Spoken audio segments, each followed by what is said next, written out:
Hello, I am Kaiser Louis Philip V. You know, I'm a strong believer in the phrase, what goes around comes around.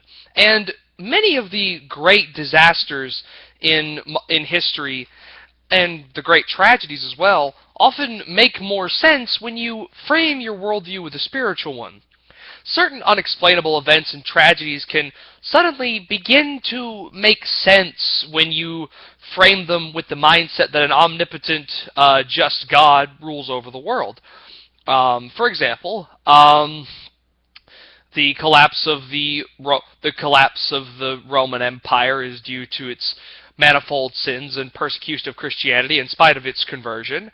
The downfall of the Hospitallers and the Knights Templar may have something to do with the War of Saint Sabas. The French Revolution may have been something of a scourge to the French and the Bourbons for their repeated motions toward the support of Gallicanism over the rightful authority of Rome and Roman Catholicism, going back to the Council of Trent. The 1755 Lisbon earthquake may have had something to do with some of the excesses of the Portuguese Empire and their overseas colonies. And the Spanish Empire may have well broken up because of some of the excesses involved in it. Even though there were earnest efforts at reform, there were still those who continued in their abusive ways. And even though I say that there were reforms to the credit of the Spanish and Portuguese empires, I'm strong supporters of them, but I won't try to say that there weren't people within them who were, for lack of a better term, scoundrels. See, you begin to see what I'm saying here. Even throughout the Bible, this narrative is very well constructed. I remember reading once about a story in the Bible that particularly stood out to me when I first heard it and incited my absolute ire. The story of a man who puts his house servant, makes his house servant to sleep outside the door while he's traveling through Israel, and she's gang raped by the male population of the town and left dead on the man's doorstep. And so when he comes out to find her on the doorstep and kicks her for not moving, he discovers she is dead. And then he proceeds to cut her into itty-bitty tiny pieces, send the pieces to each of the leaders of the 12 tribes, and demand that they ransack the city in retribution for the death of his servant, completely ignoring the fact that he's the one that made her sleep on the doorstep like she was a dog. And then when I read later in the Bible and I saw all the things that the state of Israel went through as in terms of scourges and punishments, a lot of this started to make more sense to me. I was like, why would you include a story like that in the Bible? Is it supposed to be, are these stories supposed to teach us something about goodness and things like that? Well, sometimes to understand why you need good people in the world and why some, restrictions God seems to place upon us are necessary, you have to see what happens when these restrictions are not in place. Another good example from Scripture comes from the end of the book of Chronicles, wherein the writer says that the number of years the Israelites were imprisoned by Babylon were equal to the amount of time spent that the Jewish people collectively profaned the Sabbath. Very prophetic analysis. Another good example that unites both biblical history and non-biblical history is the sacking of the temple in AD 70, prophesied by Christ, which was in retaliation for the Jews' rejection of the Messiah, and which was a symbol of bringing about the new order of things. As St. Paul says, the rod is being passed from the Jews to the Gentiles. And important, I think, in the same breath, he also says that, within the kingdom of God, there is no discrimination between Jew and Gentile. Another good example would be the introductory chapters to Romans, where Paul says that God in the past was very dramatic, and still is, as we've seen today, very dramatic with his punishments and scourges upon humankind. But he also says that God is more subtle. Sometimes all God has to do to punish us for our sins is let us live in the consequences of those sins. So, keeping all that in mind as we go forward, I wanted to talk about what I'm, the title of this video, which you're reading right now, and you're either here waiting to lambaste me as being a hateful bigot, or you're genuinely interested in what I have to say, or you're here to be a hateful bigot yourself and assume what I'm going to talk about in this video, and as such insult gay people. Being on Tumblr, which I have to say was a very healthy experience for me in some ways, it opened me up to a new perspective on things, and it began my divorce, I guess you could say, from American right-wing politics and such, because I began to realize that from the perspective of these people, it began to make sense as to why some of these people believed the way they did about things and why certain policies were the way they were. And I began to notice that there was a definite disconnect, that liberal Democrats and Republicans weren't just fighting for two different issues. They were living in separate realities, and it's almost jarring. The liberals think that they're in the dying age, that they're holding on to the last vestige of civilization against barbarian rednecks who are waiting to drag us back down to the Bush years, and Republicans think they live under a despotic tyranny led by a liberal madman. So I guess the street does go both ways. And, thinking about that was what really led me to kind of consider things I hadn't considered before, and I think will end up being beneficial to me and everyone else in the NSIR as I'm able to share these analyses with you. And what I wanted to talk about in particular was gay marriage, same-sex marriage, as a scourge upon, heterosexual married couples. Now, I don't doubt that homosexual people feel legitimate attraction to the opposite sex, and that some of their relationships were indeed founded, upon sincere love and adoration. I don't doubt that. I know enough gay individuals who I've met who consider themselves to be Catholic and chaste, and to vouch for that these are real emotions and real attractions. And I wanted to talk about it as a way people may not realize it. See, homosexual marriage is not a scourge, I think, upon the family in the sense that it is going to, that it's an affront to God necessarily, although, sodomy is an affront to God, even among married couples, I should add.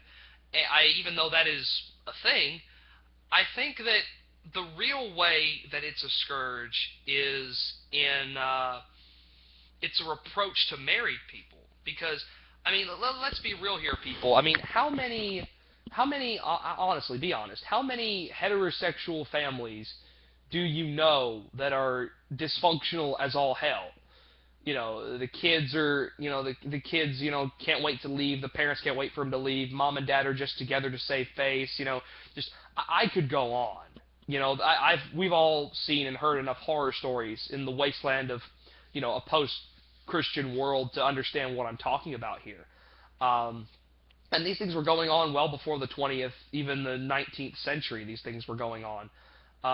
The general breakdown of familial bonds is, the traditional way of looking at things and families was falling apart.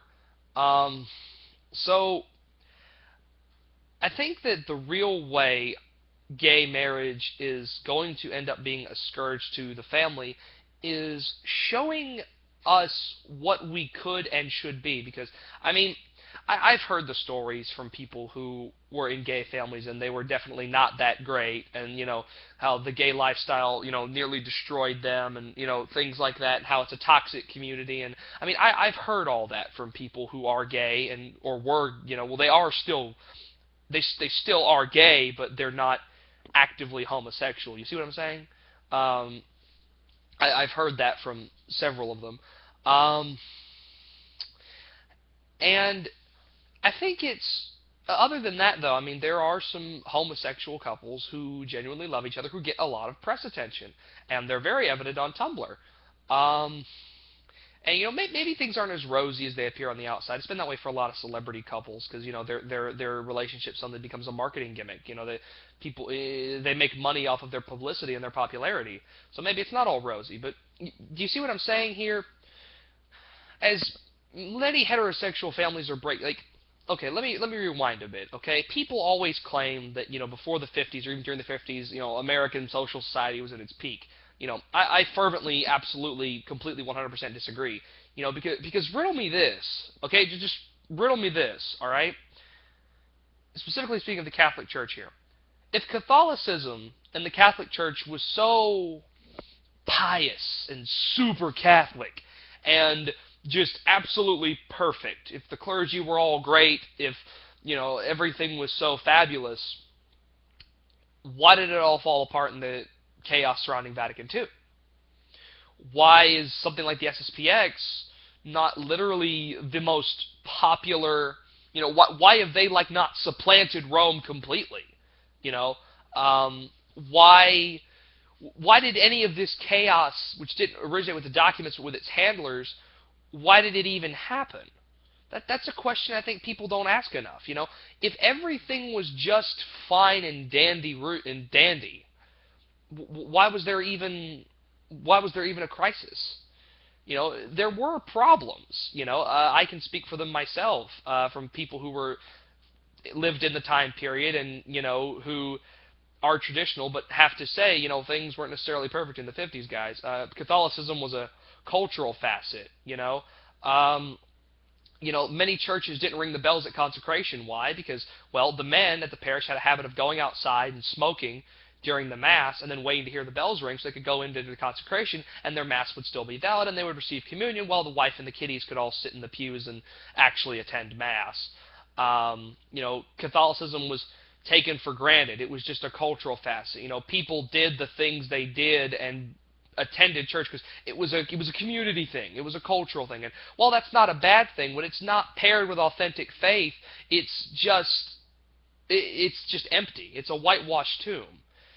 And I think if you think about it, the real thing, if you ask me, the real thing that devastated Catholic families and devastated religious families was not anything related to homosexuality, but no-fault divorce, just straight up divorce, right there, legalized divorce. That was the problem. People seem to forget that one of the big things that the counter-revolutionaries and the reactionaries who were fighting against the French Revolution were ticked off about was divorce and civil marriages. Because the state can't circumvent the church. They were saying a lot of the same things actually conservatives today say. The state can't circumvent the church. That's the church's prerogative. That's the church's right. These were all things they were saying. But they were applying them to divorce, something that is disgustingly commonplace in our society. And I believe the mere presence that divorce is an option is what leads to so many families to break down. There's no reason to stay together and try to work things out or even try to be a better person when you can just straight up, drop trowel like that and leave.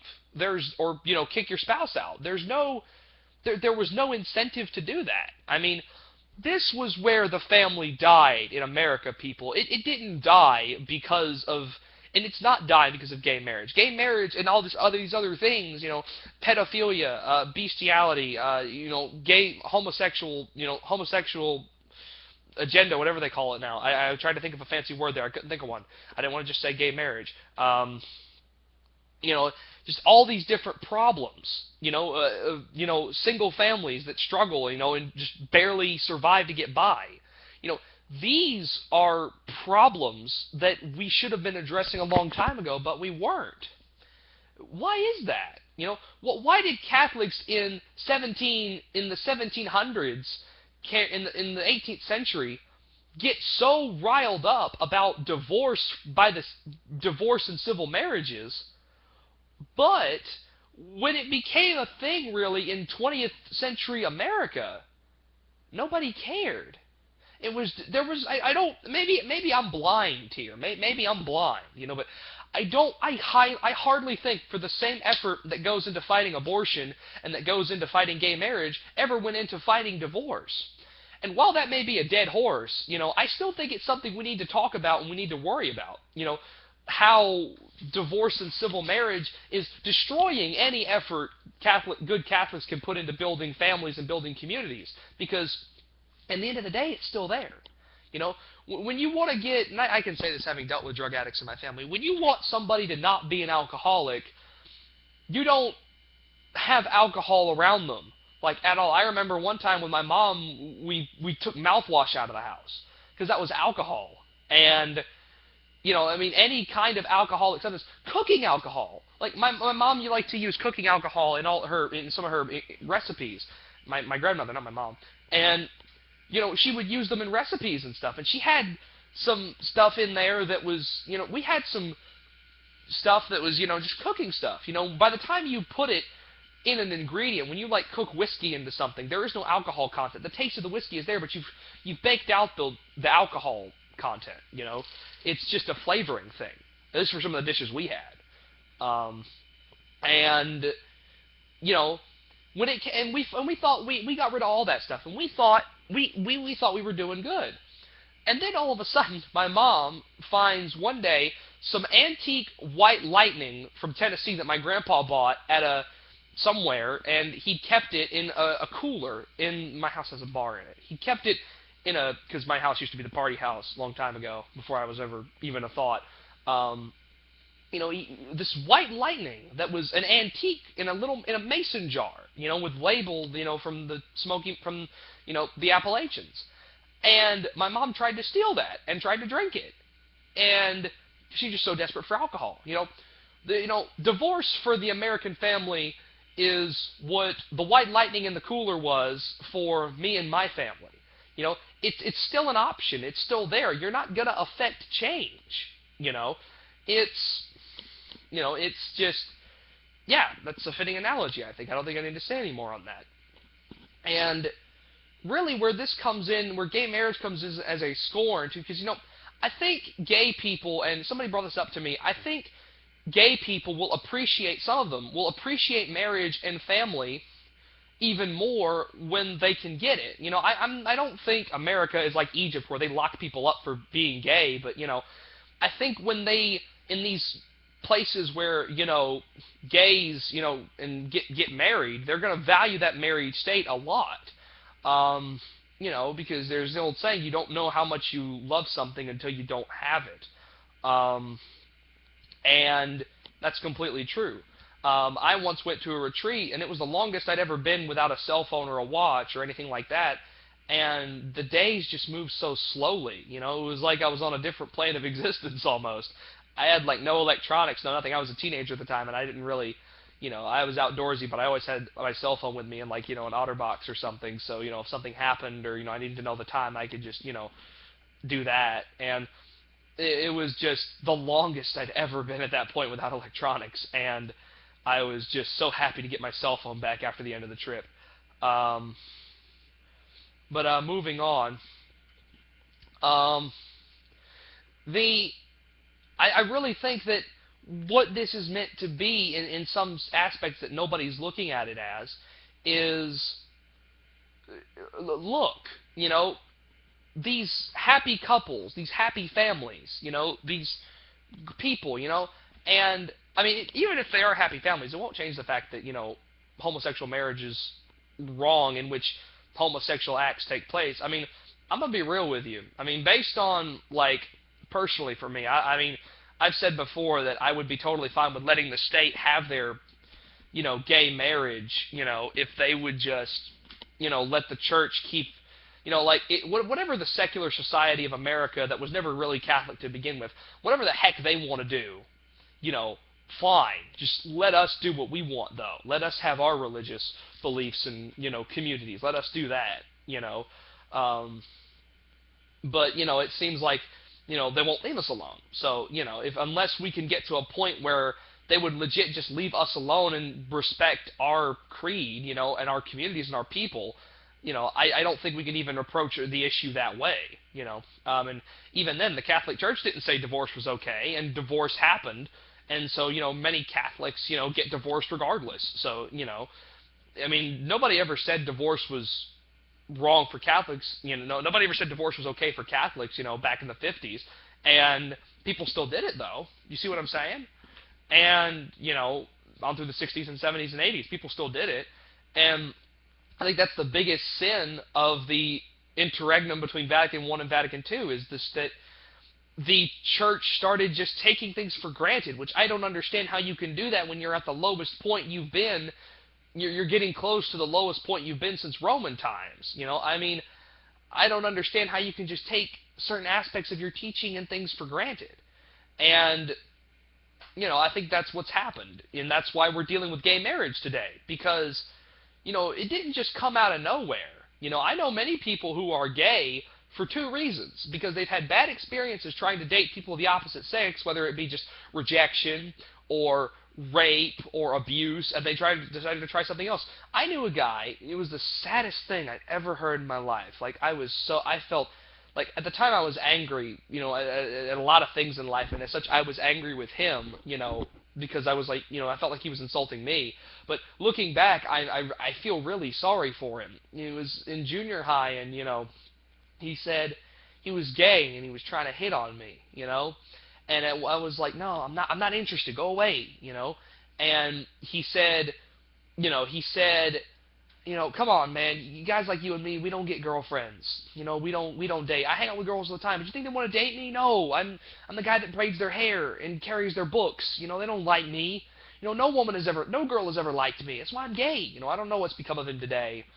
But, I felt so sad for the guy. I pray for the guy sometimes because I'm like, that is sad, that somebody feels so rejected that they would, just completely turn away from a basic aspect of, humanity altogether. And I felt really sad for the guy. I felt so sad for him. And, I feel like, so there's that. And then there's just, I met gay people who are gay because they legit think that gay marriage is superior to heterosexual marriage. Why? Because they came from broken families and saw nothing but broken families. And they're like, why do y'all think y'all are so special? This is nothing. There are gay couples in some places that have had happier marriages than a quarter of the heterosexual people in the United States. So why shouldn't they think that? Do you see what I'm saying here? They say that the most St. Francis was preached. It was said that St. Francis would preach to people by just visiting the town. He wouldn't give sermons. He would just visit places. And just live there for a while and move on. And that was how he got most of his members to most Franciscans, and that's how he converted so many people.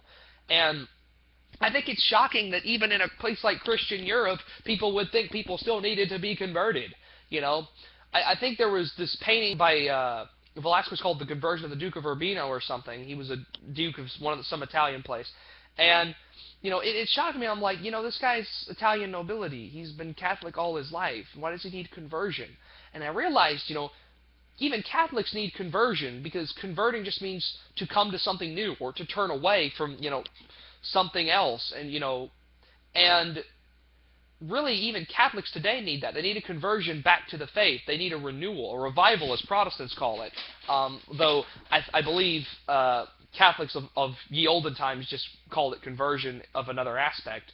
Well, it was conversion, but it was a different kind of conversion than, converting from a different religion to, you know what I mean.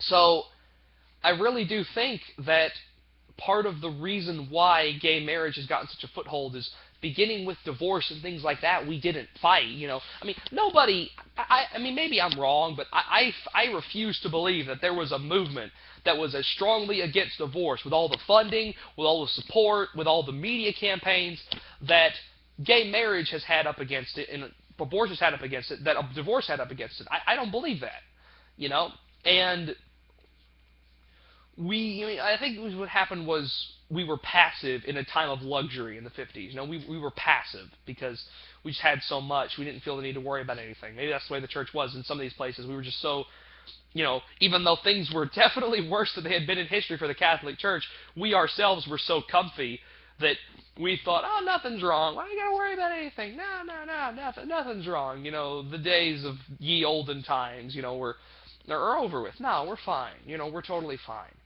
And, I just believe that we are experiencing gay marriage now because we are at a point where we have taken for granted the family. We've taken for granted, those basic values of, the importance of the family, of familial love and importance. I mean, you want to fight against the decline of the culture, You want to, I once saw a meme that was an old oil painting of a man and his wife and their kids out in a garden, like on a porch, being all relaxed in some kind of European setting. And, it was titled, Traditionalism, Settle Down, Have Some Kids, This is going to Take a While. And I thought that was just such a poignant argument that, the most effective way to show people how the modern world is messed up and it's adding to all our problems is to live a life that counters it completely. And it's not utopia. We have to stress that. We're not going to achieve utopia. We're just going to achieve a better order. And, I think that, if you really want to fight, divorce culture, to stand against the destruction of the family we see today, find a nice girl, settle down, get married, have a bunch of kids, live a traditional lifestyle, make enough money so she can stay home and take care of the kids, if we want to, and that goes for girls too, find a nice guy, who's okay with, having kids and isn't afraid of commitment and, can provide for you and, is a good pious Catholic, find, these are the sort of things that will be more effective than 1,000 media campaigns, because I mean, even I laugh at, this meme I saw, this old old fat church lady, in a Protestant church with the caption, I believe in the sanctity of marriage and so do my 5 ex-husbands, and it's the things that you miss that will always get you. We've ignored divorce for a long time, and that is what's getting us. We keep saying we believe in the sanctity of marriage, but we don't. We don't believe in the sanctity of marriage. We don't believe in the sanctity of the family. We don't believe in its importance. We disregard it utterly. And I'm not saying everybody does, but enough people do to where people notice. And that's the problem. So, I think, in closing, to do the most important things we can do as Catholics is imperials, the NSIR. I assume if you're watching this, you are either a part of the NSIR or you are a follower of it or you're a fan of it. Now has never been a better time to join. We're around combining all our pages and all our follower bases from different places. We have approximately 3,000 people, that follow us and care about what we're doing and things like that. And so I think that now has never been a better time to join, to get on board and, so check out our links that I always put in the description when I'm uploading from my computer. And, just check us out. And if you got questions, talk to us. We have a Facebook group, hit us up. Or, just hit me up. What else? In closing, we have to start looking at history through a spiritual lens. We have to look at the world through, with the mindset there's an omnipotent, just God out there who doesn't let things go by. God forgives, but He forgives those who sincerely repent. Okay? You don't have to forgive someone who isn't interested in forgiveness. Be patient and forbearant with them, yes, but God, doesn't just let things slide. Look at it this way. If he's willing to let the French monarchy, the Spanish and Portuguese Empire, the Holy Roman Empire, the Austro-Hungarian Empire, the Crusader states, if he's willing to let all these awesome things fall because of their sins and punish them for it because they're unrepentant, do you sincerely think that he's going to let America slide for the stuff we do?